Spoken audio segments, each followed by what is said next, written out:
All right, so I think this is recording. Let's take a look at these two equations. They're both radical equations, and they're going to be a little bit longer than some of our previous problems because each of these equations contains two radicals.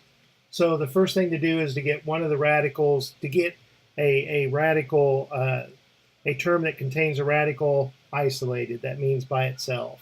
So, and it doesn't really matter which one I don't have any rule of thumb that tells you to choose one radical versus another radical when you're trying to isolate it.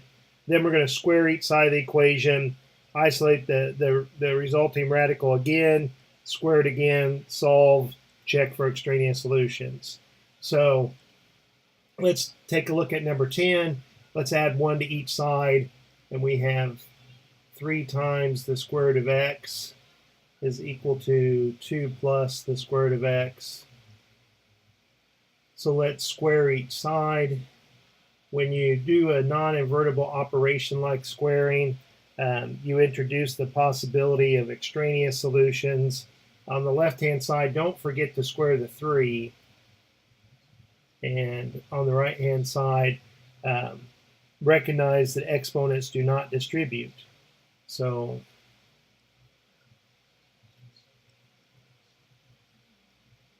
this is what I have as a result of squaring each side.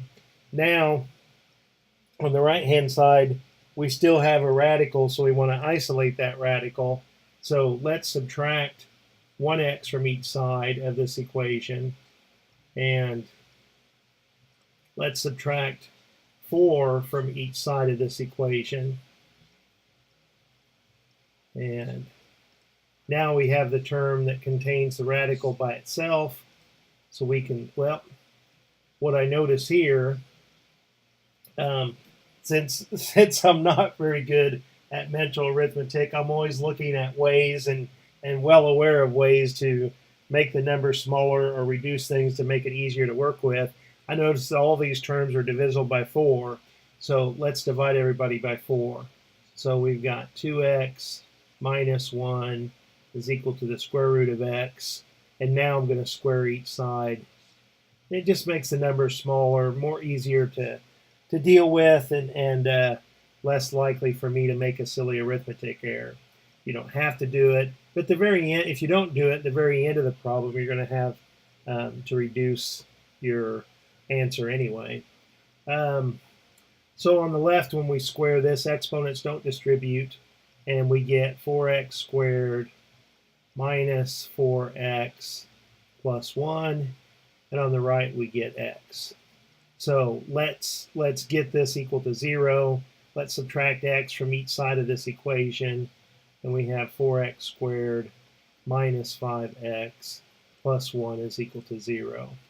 So here's where the x method has its true advantage. When you have a leading coefficient that's not equal to 1, and when that leading coefficient is not even a prime number, when it has a lot of factors. Now 4 doesn't have a lot of factors, but if it was a number like 12 or 24 or 36, this x method provides a nice organized way to factor trinomials, especially ones that have leading coefficients that are different than 1.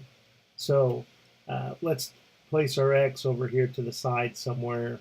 You can do it right over the middle term, but I like to do it off to the side, especially when I have subtraction, because I don't want to draw a line through that and then later look at it and think it's addition. The first term times the last term is 4x squared. So now we look for two numbers when multiplied together give us the top value, but yet when added give us the bottom. So a negative 4x times a negative 1x should do the trick. Now let's use a table. And a table is a nice organized way to apply the distributive property. Let's write the first term and the last term along one diagonal, and along the other diagonal, the values that we found from our x. So when this diagonal has both negatives and this is positive, then obviously on the outside, we're going to have a negative and a negative. So negative 1 times negative 1 is positive 1. Let's factor an x out from horizontally from these two terms, and let's factor a 4x vertically here from these two terms. So let's check and see if we don't have any mistakes. 1x times 4x is 4x squared. 1x times negative 1 is negative 1x. Negative 1 times 4x is negative 4x. And negative times negative is positive. We'd already had checked that one. So on the left-hand side, we can write this as a product of two binomials, x minus 1 times 4x minus 1. And that gets us two potential solutions, x equals 1 and x equals 1/4. But we need to check each one of these. So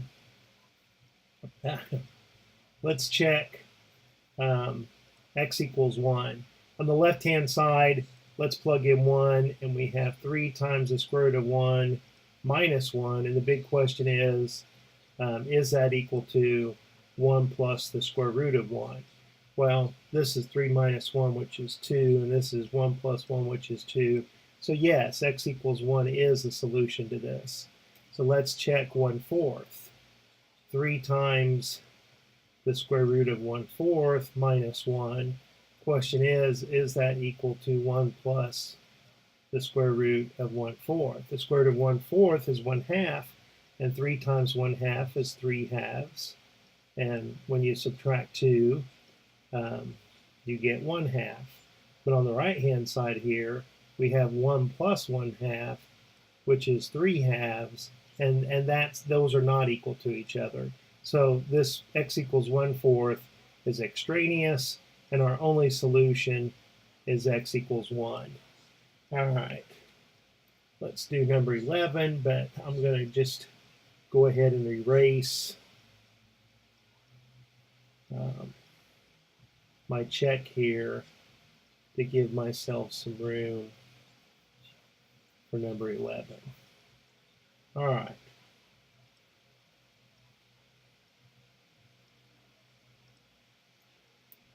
So let's add 3 times radical x plus 1 to each side. That way we'll isolate this term on the left.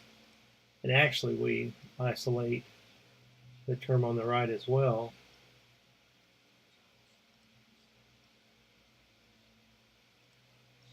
Square both sides of this equation. Don't forget to square this coefficient of 2. 2 squared is 4. That's times the binomial 3x minus 5. On the right-hand side, don't forget to square its coefficient. 3 squared is 9. And when I square that radical, the radical goes away.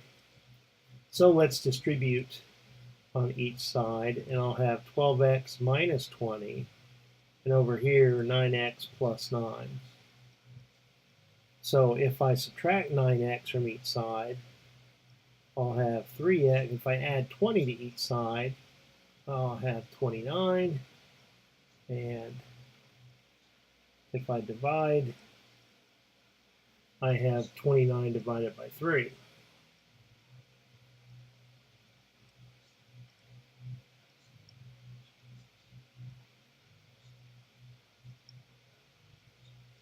So let's shrink this up.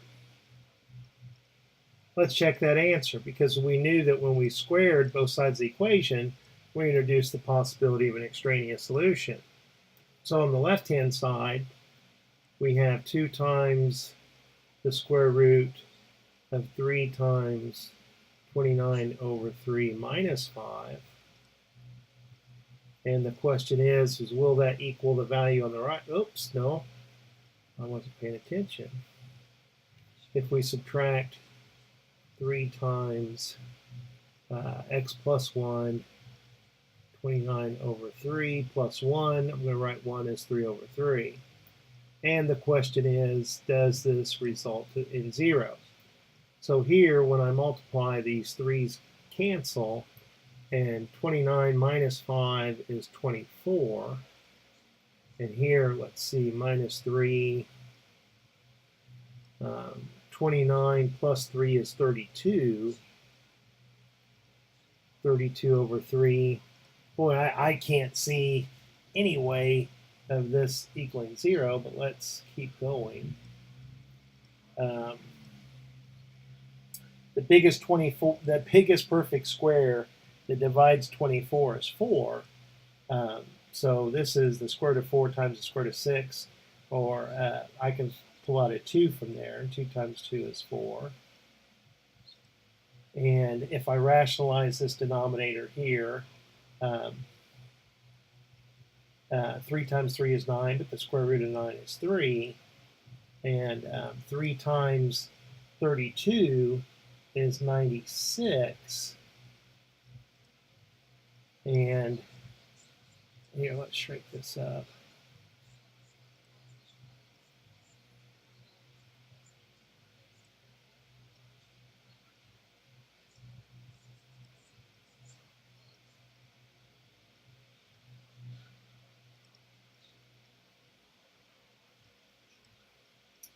So the biggest perfect square that divides 96 is probably 16. What is 96 divided by 16? My calculator's telling me it's 6. All right, so on the right-hand side here, what do I have?